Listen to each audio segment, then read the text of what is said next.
తెలియజేసుకుందాం. నల్గొండ సంబంధించిన డీటెయిల్స్ కూడా ఒకసారి మనం చూద్దాం. నల్గొండ మంత్రులు ముఖ్యంగా రెడ్డి సామాజిక వర్గానికి సంబంధించిన మంత్రులు ఇద్దరు కూడా ఉన్నారు. కోమటిరెడ్డి వెంకటరెడ్డి ప్లస్ అదేవిధంగా ఉత్తమ్ కుమార్ రెడ్డి ఇద్దరు కూడా నల్గొండ జిల్లాకు సంబంధించి వాళ్ళు ప్రాతినిధ్యం వహిస్తున్న పరిస్థితి. సో నల్గొండలో ఎట్లా ఉంటుంది, ఎందుకంటే కాంగ్రెస్ కంచుకోట అని చెప్తారు. నల్గొండ కాంగ్రెస్ పార్టీ కంచుకోట అయిన నల్గొండలో ఓవరాల్ గా సిచ్యువేషన్ ఎట్లా ఉంది, మా ప్రతినిధి జానేతో తీసుకోబోయే ముందు నేను అనాలిసిస్ చేస్తాను నల్గొండ సంబంధించి.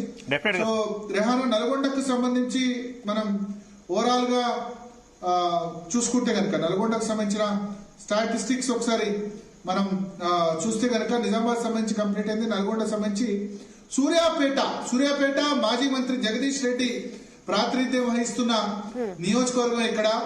అయితే సూర్యాపేటలో జగదీష్ రెడ్డి తన పట్టును మొత్తం నిలుపుకున్నారు, మరొకసారి నిలుపుకున్నారని చెప్పొచ్చు. 12 మంది ఎమ్మెల్యేలు ఉంటే సూర్యాపేటలో ఒక విధంగా చెప్పాలంటే 12 మంది ఎమ్మెల్యేలు ఉంటే దానిలో 11 మంది కాంగ్రెస్ గెలిచారు. ఒక్క జగదీష్ రెడ్డి మాత్రమే బీఆర్ఎస్ నుంచి అక్కడ గెలిచిన పరిస్థితి కనిపిస్తుంది. సో సూర్యాపేటలో మాత్రం బీఆర్ఎస్ ఆధిపత్యం కనిపిస్తోంది. సూర్యాపేటలో లాస్ట్ 2 టైమ్స్ కూడా జగదీష్ రెడ్డి మున్సిపాలిటీలో జెండా ఎగరేశారు. లాస్ట్ టైం జనరల్ సీట్ వచ్చిన దాన్ని ఎస్సీ మహిళకు కేటాయించి జనరల్ మున్సిపల్ కార్పొరేషన్ లో సూర్యాపేటలో జగదీష్ రెడ్డి చాలా క్లియర్ గా అక్కడ ఇచ్చిన మ్యాండేట్ ఇచ్చిన పరిస్థితి మనకు కనిపిస్తోంది. అక్కడ దామోదర్ రెడ్డి మన చనిపోయారు. కాంగ్రెస్ పార్టీలో వర్గ విభేదాలు ఉన్నాయి. దామోదర్ రెడ్డి వర్సెస్ పటేల్ రమేష్ రెడ్డి ఇద్దరి మధ్య ఎప్పుడు కూడా ఆధిపత్య పోరు నడుస్తూ ఉంటుంది. అయితే దామోదర్ రెడ్డి చనిపోయారు. దామోదర్ రెడ్డి కుమార్ సర్వోత్తమ్ రెడ్డి ఉన్నారు, పటేల్ రమేష్ రెడ్డి ఉన్నారు. వాళ్ళిద్దరి మధ్య టికెట్ పోరాటం ఎప్పుడు ఉంటుంది.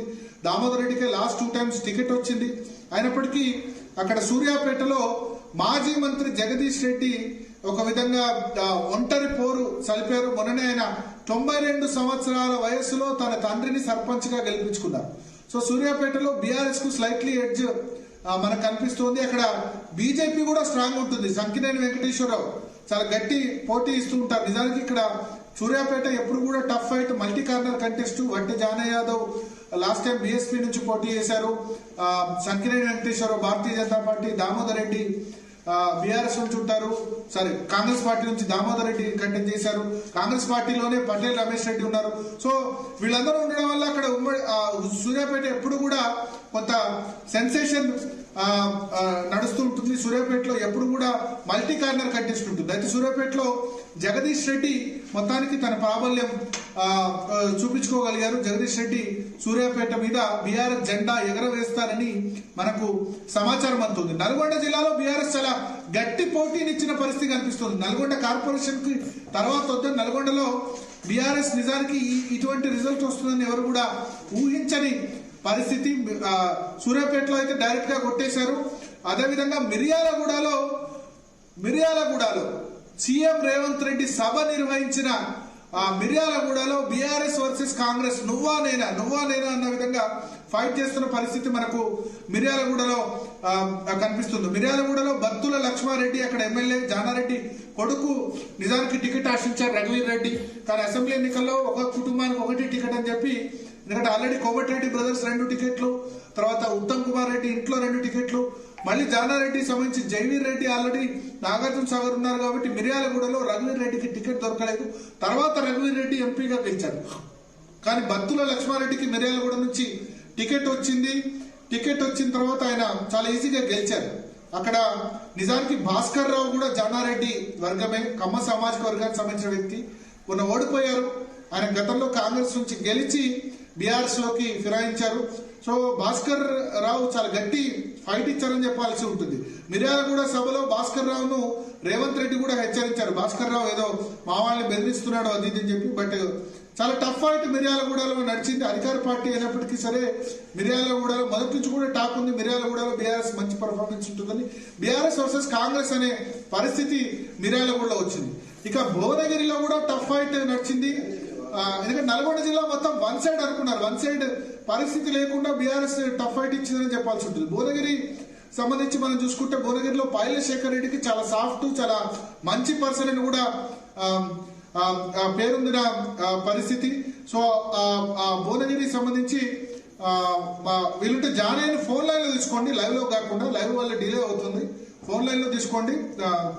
సో భువనగిరిలో పైల శేఖర్ రెడ్డి వర్సెస్ కంబం అనిల్ కుమార్ రెడ్డి, వీళ్ళిద్దరి మధ్య గట్టి ఫైట్ ఉంది. బట్ పైల శేఖర్ రెడ్డి చాలా సాఫ్ట్ పర్సన్, మంచి పర్సన్ అని కూడా అక్కడ పేరుంది. మొన్న ఎన్నికల్లో ఆయన కాంగ్రెస్ హవాలో ఓడిపోయారని కూడా చెప్పారు. సో పైల శేఖర్ రెడ్డి గట్టి ఫైట్ ఇచ్చినట్టుంది. కాంగ్రెస్ వర్సెస్ బీఆర్ఎస్ గా ఉంది. ఇంకా కోదాడ అయితే పద్మావతి రెడ్డి, ఉత్తమ్ కుమార్ రెడ్డి భార్య, కొన్ని 1-2 సీట్లు ఆల్రెడీ ఏకగ్రీవంగా గెలుచుకున్నారు. చాలా క్లీన్ స్వీప్ చేసే దిశగా కోదాడలో వెళ్తోంది కాంగ్రెస్ పార్టీ. ముఖ్యంగా ఉత్తమ్ కుమార్ రెడ్డి అన్ని తానే, పద్మావతి తన భార్య నియోజకవర్గంలో ఆయన 2014లో హుజూర్ నగర్ కోదాడలో గెలిచారు. సరే 2018లో నేరో మార్జిన్ లో ఓడిపోయారు. హుజూర్ నగర్ లో ఆయన గెలిచారు. 2023లో మళ్ళీ ఇద్దరు గెలిచారు. సో కోదాడలో ఉత్తమ్ కుమార్ రెడ్డి, పద్మావతి రెడ్డి, ఆమె కూడా చాలా కలుపుకోలుగా అందరు క్యాడర్ తో ఉంటుంది. పద్మావతి రెడ్డి ఈజీగా కాంగ్రెస్ పార్టీని గెలిపించే దిశగా అక్కడ తీసుకెళ్తున్న పరిస్థితి మనకు నల్గొండ జిల్లాలో వస్తుంది. సో ఉమ్మడి నల్గొండ జిల్లాకు సంబంధించి మరొక నియోజకవర్గం కోదాడ, సూర్యాపేట, మిర్యాలగూడ, భువనగిరి అయిపోయాయి. నెక్స్ట్ హుజూర్ నగర్ చాలా క్లియర్ గా కాంగ్రెస్ పార్టీ ఉంది. హుజూర్ నగర్ గాని, నేరేడు చెర్ల, ఈ రెండు కూడా హుజూర్ నగర్ అసెంబ్లీ నియోజకవర్గ పరిధిలోకి వస్తాయి. మంత్రి ఉత్తమ్ కుమార్ రెడ్డి ప్రాతినిధ్యం వహిస్తున్న నియోజకవర్గం. బీఆర్ఎస్ కి ఇక్కడ లేదు. బీఆర్ఎస్ ఇక్కడ స్ట్రాంగ్ గా లేకపోవడానికి కారణం ఏంటంటే శానంపూడి సైదిరెడ్డి, ఎవరైతే ఉత్తమ్ కుమార్ రెడ్డి భార్య పద్మావతి మీద 2020లో జరిగిన బై ఎలక్షన్ లో గెలిచారు. ఆయన భారతీయ జనతా పార్టీలో జాయిన్ అయ్యారు. భారతీయ జనతా పార్టీ ఎంపీ అభ్యర్థిగా, నల్గొండ ఎంపీ అభ్యర్థిగా పోటీ చేశారు. ఇంకా భారతీయ జనతా పార్టీలో ఉన్నారు. కానీ భారతీయ జనతా పార్టీకి క్యాడర్ అక్కడ లేకపోవడం వల్ల అక్కడ బీఆర్ఎస్ ఇన్ఛార్జ్ గా ఒంటెత్తు నరసింహారెడ్డి మిగతా వాళ్ళని పెట్టారు. సో కొత్త ఇన్ఛార్జ్ కాబట్టి కొంత ఇబ్బంది ఉంది. ఆల్రెడీ హుజూర్ నగర్ లో 1-2 ఏకగ్రీవం కూడా అయిపోయాయి కాబట్టి హుజూర్ నగర్ క్లియర్ గా కాంగ్రెస్ పార్టీకి మనకు క్లియర్ గా ఉన్న పరిస్థితి. ఇక దేవరకొండలో కాంగ్రెస్ పార్టీ క్లియర్ గానే గెలుస్తుంది. అక్కడ పెద్ద ఇబ్బంది ఏం లేదు. బాలు నాయక్ అక్కడ, రవీంద్ర కుమార్ బీఆర్ఎస్ నుంచి ఉన్నారు, బాలు నాయక్ అక్కడ ఉన్నారు. ఆయన క్లియర్ గానే గెలిపించుకుంటారు. ఇక నాగార్జున సాగర్ లో జానారెడ్డి నియోజకవర్గం, జానారెడ్డి కుమారుడు జైవీర్ రెడ్డి నియోజకవర్గం, అక్కడ నందికొండ, హాలియా రెండు కూడా నాగార్జున సాగర్ నియోజకవర్గానికి సంబంధించిన మున్సిపాలిటీస్. అక్కడ మాత్రం చాలా క్లియర్ గా మనకి కాంగ్రెస్ పార్టీ ఈజీగా గెలుచుకుంటున్న పరిస్థితి, మరొకసారి పట్టు నిలుపుకుంటున్న పరిస్థితి. అయితే రాజగోపాల్ రెడ్డికే షాక్ ఇస్తుంది బీఆర్ఎస్. చౌటుప్పల్, చెండూరులో రాజగోపాల్ రెడ్డి ఖచ్చితంగా గెలుస్తారని చెప్పలేని పరిస్థితి కనిపిస్తుంది. దీనికి కారణం ఏంటంటే రాజగోపాల్ రెడ్డి వర్గీయులు కాంగ్రెస్ పార్టీ తరఫున ఒక్క చిన్న పని కూడా, ముఖ్యమంత్రి రేవంత్ రెడ్డికి వ్యతిరేకంగా ఉన్నందులో ఒక చిన్న పని కూడా నియోజకవర్గంలో చేయనివ్వట్లేదు. ఒక చిన్న బిల్లులు కూడా తన నియోజకవర్గంలో చేయలేదని రాజగోపాల్ రెడ్డి అసహనం వ్యక్తం చేసిన పరిస్థితి కనిపిస్తుంది. సో అందుకనే రాజగోపాల్ రెడ్డి నియోజకవర్గంలో సొంత పార్టీ వాళ్ళే ఇబ్బంది పెట్టారు అని చెప్పి రాజగోపాల్ రెడ్డి చెప్తున్న పరిస్థితి. సో అక్కడ రిజల్ట్ కొంత డిఫరెంట్ గా వస్తుంది రాజగోపాల్ రెడ్డి నియోజకవర్గంలో. మనకు చండూరులో బీఆర్ఎస్ ప్రాబల్యం ఉన్న పరిస్థితి కనిపిస్తుంది. చౌటుప్పల్లో కాంగ్రెస్ వర్సెస్ బీఆర్ఎస్, చౌటుప్పల్లో ఇది కూడా మునుగోడు నియోజకవర్గ పరిధిలోకి వస్తుంది. కాంగ్రెస్ వర్సెస్ బీఆర్ఎస్ ఉన్న పరిస్థితి. మన ప్రతినిధి జానయ్య ఫోన్ లైన్ లో జాయిన్ అవుతే చెప్పండి. పీసీఆర్ రెడీగా ఉన్నారు sir, Janaiah ready. So Choutuppal ready ఉన్నారు. Okay. So Janaiah quick comment, నేను చెప్పిన క్విక్ కామెంట్ చెప్పాలి. జానయ్య ఫోన్ లైన్ లో జాయిన్ అయ్యారా? లైవ్ లో వద్దు, లైవ్ లో డిలే అవుతుంది. ఫోన్ లైన్ లో ఉన్నారా? ఉన్నా సార్. జానయ్య వినిపిస్తుందా? Okay sir, voice okay. Yeah. So ఎట్లా ఉంది మునుగోడు నియోజకవర్గంలో టఫ్ ఫైట్ ఎందుకు ఉంది? రాజగోపాల్ రెడ్డికి ఎందుకు ప్రతికూల వాతావరణం అక్కడ మనకు కనిపిస్తోంది? చండూరులో గానీ చౌటుప్పల్లో గానీ. చండూరు బీఆర్ఎస్ అని చెప్తున్నారు మీరు, చౌటుప్పల్లో కాంగ్రెస్ వర్సెస్ బీఆర్ఎస్ అనే పరిస్థితి ఎందుకు వచ్చింది?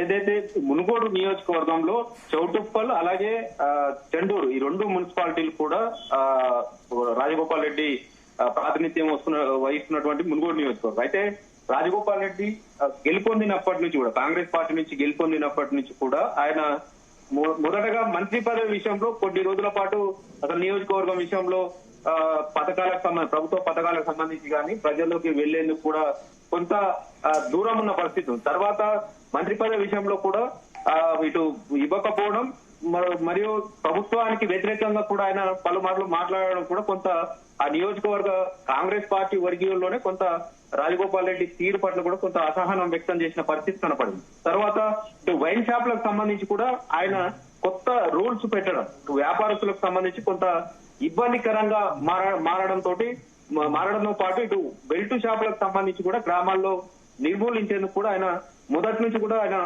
ప్రజల ఆరోగ్యమే ముఖ్యమంటూ ఆయన ఒక మాటతోటి వస్తున్నప్పటికీ పబ్లిక్ లోకి వెళ్లేందుకు మాత్రం కొంత ఆయన చేసేటువంటి పనుల విషయంలో కొంత ఇబ్బందికరంగా మారడం. మరోవైపు ఇటు చెండూరు మున్సిపాలిటీకి సంబంధించి బీఆర్ఎస్ ప్రభుత్వ హయాంలో ఏదైతే రోడ్డు విస్తరణకు సంబంధించి చేసినటువంటి పనులు తప్ప చెండూరు పట్టణంలో ఇప్పటి వరకు ఎలాంటి అభివృద్ధి పనులకు సంబంధించి ఒక సీసీ రోడ్లు తప్ప మిగతా పనులు అలాగే పెండింగ్ ఉండడం, ఆ రోడ్డు విస్తరణ పనులు కూడా అలాగే పెండింగ్ ఉండడం తోటి సో ఆ మంత్రులకు సంబంధించి కూడా జిల్లాకు సంబంధించిన ఆయన సోదరుడు కోమటిరెడ్డి వెంకటరెడ్డి రోడ్డు భవనాల శాఖ మంత్రిగా ఉన్నారు. ఆయన నుంచి కూడా నిధులు తెచ్చుకోలేని స్థితిలో రాజగోపాల్ రెడ్డి ప్రభుత్వానికి కొంచెం దూరం ఉన్నట్టుగా ఉండడం తోటి అక్కడ మునుగోడు నియోజకవర్గం పరంగా కూడా అభివృద్ధి పనులు కొంత వెనుకబడడం, ఆయనే స్వయంగా బిల్లుల విషయంలో కాంట్రాక్టర్లకు రావడం లేదనేది సీఎం వద్దకు వెళ్లి కూడా చెప్పినప్పటికీ కూడా రావట్లేదని కూడా ఆయన కూడా చెప్పిన సిచ్యువేషన్. ముఖ్యంగా ఇటు చెండూరు మున్సిపాలిటీకి సంబంధించి బీఆర్ఎస్ చైర్మన్ అభ్యర్థిగా ప్రకటించిన వ్యక్తిని కాంగ్రెస్ పార్టీలోకి తీసుకోవడం, అదే కాంగ్రెస్ పార్టీలో ఉన్నటువంటి ఏదైతే బీఆర్ఎస్ నుంచి వచ్చినటువంటి ఆయన సోదరుడు కూడా అదే పార్టీలో ఉండడం తోటి కొంత సామాజిక వర్గానికి సంబంధించినటువంటి ఈక్వేషన్ పరంగా కూడా కొంత బ్యాడ్ ప్రచారం సాగింది. ఒకే సామాజిక వర్గానికి సంబంధించి అధిక ప్రియారిటీ ఇస్తున్నారనే విషయం పైన కూడా కొంత ప్రచారం జరగడం, చెండూరు మున్సిపాలిటీలో ఇదొక ఏదైతే కాంగ్రెస్ పార్టీకి కొంత వ్యతిరేకంగా కూడా వెళ్లిన సిచ్యువేషన్ ఉంది. దీంతో పాటు ఇటు రాజగోపాల్ రెడ్డి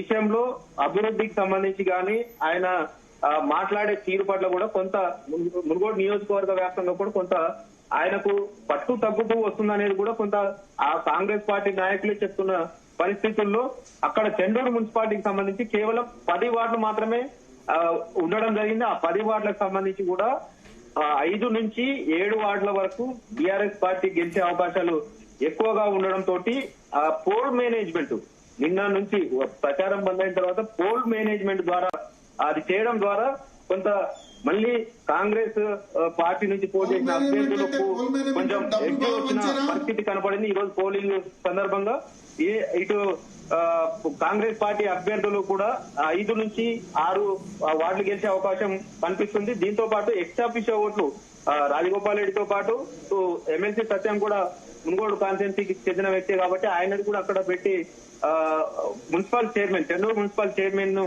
కొట్టే అవకాశం. కానీ 4 కంటే తక్కువ వస్తే మాత్రం కాంగ్రెస్ కు ఇబ్బందికర పరిస్థితి ఉంటుందనేది మాత్రం కొంత ప్రచారం సాగుతుంది. 4 కంటే తక్కువ వస్తాయా జానయ్య? వాయిస్ క్లియర్ లేదు. సో 4 కంటే తక్కువ వస్తాయా అని అడుగుతున్నాను అక్కడ. శివ రెహానా మీరు అడగండి, నేను అడిగిన ప్రచారం జరిగే ప్రచారం ముగిసేంత వరకు మాత్రం కేవలం 3 స్థానాల్లోనే 10 వార్డులలో 3 స్థానాల్లోనే కాంగ్రెస్ అభ్యర్థులకు ఎడ్జి ఉన్నది. మనం క్షేత్రస్థాయిలోకి వెళ్లి కూడా సర్వే నిర్వహించడం జరిగింది. అప్పుడు కూడా కేవలం కాంగ్రెస్ పార్టీకి సంబంధించినటువంటి అభ్యర్థులు 3 వార్డులలోనే విజయం సాధించే విషయంగా కూడా కనపడింది. కానీ తర్వాత 8 స్థానాల్లో మాత్రం బీఆర్ఎస్ కు ఎడ్జి ఉండడం, అక్కడ పోల్ మేనేజ్మెంట్ ద్వారా అక్కడ నుంచి ఒక 2 స్థానాల్లో కూడా కాంగ్రెస్ అభ్యర్థులకు కొంత ఎడ్జి రావడం జరిగింది. కాబట్టి అక్కడ కూడా కాంగ్రెస్ పార్టీ చైర్మన్ సీట్ కూడా కొట్టే అవకాశం అయితే కాదు, ఎక్స్ఆఫీషియల్ ఓట్లతోటి కొట్టే అవకాశం అయితే కనబడుతుంది. ఓకే. సో ఓవరాల్ గా మిగతా చోట్ల చూసుకుంటే నల్గొండలో పోచంపల్లి నియోజకవర్గం ఏ అసెంబ్లీ నియోజకవర్గం పరిధిలోకి వస్తుంది జానయ్య? పోచంపల్లి భువనగిరి నియోజకవర్గ పరిధిలోకి వస్తుంది. అక్కడ ఏదైతే ఎందుకు భువనగిరిలో బీఆర్ఎస్ కనిపిస్తుంది? భువనగిరి టౌన్ లో కూడా బీఆర్ఎస్ వర్సెస్ కాంగ్రెస్ ఉంది, పోచంపల్లిలో బీఆర్ఎస్ ఉంది. ఎక్కడ పైలశేఖర్ రెడ్డి బాగా వర్కౌట్ చేశారు, ఖమ్మం అనిల్ కుమార్ రెడ్డి ఎక్కడ మైనస్ జరిగింది? ఎమ్మెల్యే కుంభం అనిల్ కుమార్ రెడ్డి మొదటిసారిగా ఎమ్మెల్యేగా గెలవడం, అక్కడ కాంగ్రెస్ పార్టీకి సంబంధించినటువంటి నాయకులను అందరినీ కూడా ఆయన ఎన్నికల్లో ఎమ్మెల్యే సార్వత్రిక ఎన్నికల్లో పోటీ చేసే సమయంలో బీఆర్ఎస్ కు వెళ్లి మళ్ళీ కాంగ్రెస్ లోకి రావడంతో కొంత రెండు వర్గాలుగా కాంగ్రెస్ కొంత విడిపోయినట్టుగా కూడా కనపడింది. తర్వాత మొన్న జరిగినటువంటి సర్పంచ్ ఎన్నికల్లో కూడా ఎక్కువ స్థానాలు కాంగ్రెస్ కంటే 10-15 స్థానాల్లో కంటే తక్కువగా బీఆర్ఎస్ పార్టీ కొట్టిందంటే అక్కడ భువనగిరి నియోజకవర్గంలో బీఆర్ఎస్ పార్టీకి ఉన్నటువంటి పట్టు అనేది కనపడింది. అయితే భువనగిరి అలాగే పోచంపల్లి ఈ రెండు మున్సిపాలిటీలకు సంబంధించి పోచంపల్లిలో 13 మున్సిపాలిటీలో వార్డ్స్ ఉన్నాయి. ఆ పోచంపల్లికి సంబంధించి కూడా అక్కడ కూడా ఏదైతే కాంగ్రెస్ పార్టీకి కొంత ఇబ్బందికర పరిస్థితి కనబడుతుంది. ఎందుకంటే అభ్యర్థుల ఎంపిక విషయం కూడా కొంతమంది కొన్ని వార్డులలో 3 అలాగే కొన్ని వార్డులలో 2 కూడా పోటీకి సిద్ధం కావడంతో ఎవరికైతే టికెట్ రాలేదో వారంతా కూడా బరిలో ఉన్న వ్యక్తికి సహకరించకపోవడం, దీంతో పాటు అక్కడ కొంత బీఆర్ఎస్ పార్టీ కూడా పుంజుకోవడంతో పైలశేఖర్ రెడ్డి ప్రత్యేక దృష్టి పెట్టడం అక్కడికి బీఆర్ఎస్ పార్టీకి కూడా కొంత అనుకూలంగా ఉన్నప్పటికీ ముఖ్యంగా పోల్ మేనేజ్మెంట్ అనేది దాంతో మాత్రం ఖచ్చితంగా ఎట్టి పరిస్థితుల్లో అధికారంలో ఉన్నాం కాబట్టి ఖచ్చితంగా చైర్మన్ వార్డు మెంబర్లను కానీ చైర్మన్ గెలిచే విధంగా చేసుకోవాలనే విషయం పైన కూడా నిన్న ఉదయం నుంచి కూడా ఈ రోజు తెల్లవారుజామున వరకు కూడా పోల్ మేనేజ్మెంట్ ముఖ్యంగా ఈ ఎక్కడైతే కాంగ్రెస్ పార్టీ వెనుకబడిందో ఆ ఏరియాలో ఆ మున్సిపాలిటీలో మాత్రం తీవ్ర స్థాయిలో ఓటర్లను ప్రభావితం చేసే విధంగా కూడా ప్రయత్నం చేయడంతో కొంత కాంగ్రెస్ పార్టీకి ఎడ్డి రావడం జరిగింది. ఆ పోచంపల్లి కూడా నువ్వానైనా అన్న విధంగా ఉన్నటువంటి కాంగ్రెస్ బీఆర్ఎస్ మధ్య ఉన్నటువంటి పోటీ కూడా ప్రస్తుతం అయితే ఈ రోజు పోలింగ్ జరిగిన తీరును పరిశీలిస్తే మాత్రం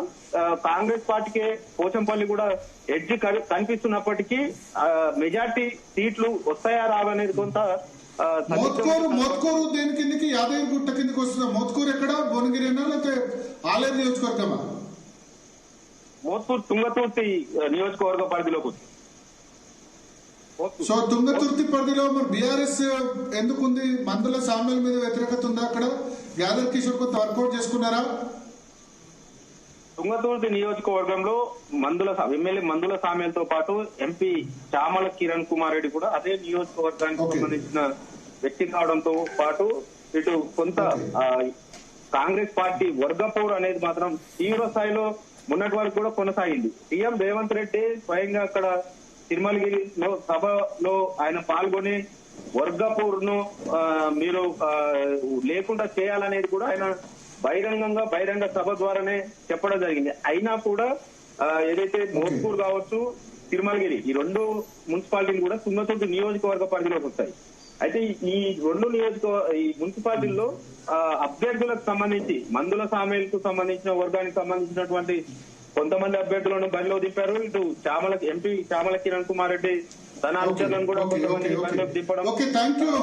thank you Janaiah. So overall గా ఉమ్మడి నల్గొండ జిల్లా సంబంధించి చూసుకుంటే నెక్స్ట్ కరీంనగర్ జిల్లా తీసుకుందాం. PCR and social media team ఉమ్మడి నల్గొండ సంబంధించి చూసుకుంటే Miryalaguda BRS versus Congress, Bhuvanagiri Congress versus BRS, Kodad Congress, Huzurnagar Congress, Neredcherla Congress, Devarakonda Congress, Mothkur Congress, Pochampally మాత్రం బీఆర్ఎస్ స్లైట్లీ ఎడ్జ్ కనిపిస్తుంది.